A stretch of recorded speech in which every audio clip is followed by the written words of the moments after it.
আমাদেরকে আল্লাহ তাআলার কাছে ক্ষমার মতো ক্ষমা চাইতে হবে, কান্নাকাটি করতে হবে। আল্লাহ তাআলার কাছে ক্ষমা চাওয়ার মতো ক্ষমা চাইলে আল্লাহ তাআলা অবশ্যই ক্ষমা করবেন।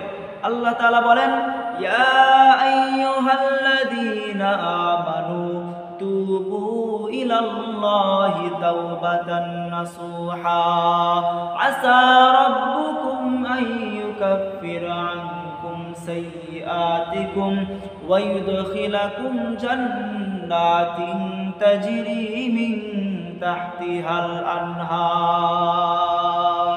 আল্লাহ তাআলা বলেন, ইয়া আইয়ুহাল্লাযীনা আমানু, হে ঈমানদারগণ, তুবু ইলাল্লাহি তাওবাতান নাসুহা, তোমরা আমি আল্লাহর দরবারে তওবার মতো করে তওবা করো। তাওবাতান নাসুহা, একনিষ্ঠভাবে তওবা করো।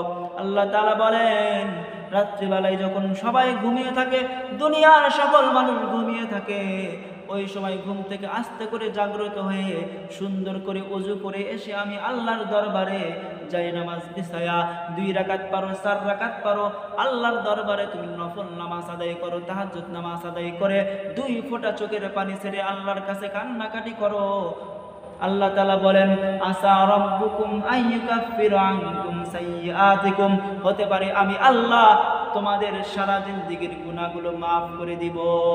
শুধু তোমাদের গুনাহ মাফ করে দিব তাই নয়, ওয়া ইউদখিলাকুম জান্নাতিন তাজরি মিন তাহতিহাল আনহার, তোমাদের গুনাহ মাফ করে দিয়ে তোমাদেরকে নিষ্পাপ মাসুম বানিয়ে জান্নাতে প্রবেশ করায়া দিব। বলেন সুবহানাল্লাহ।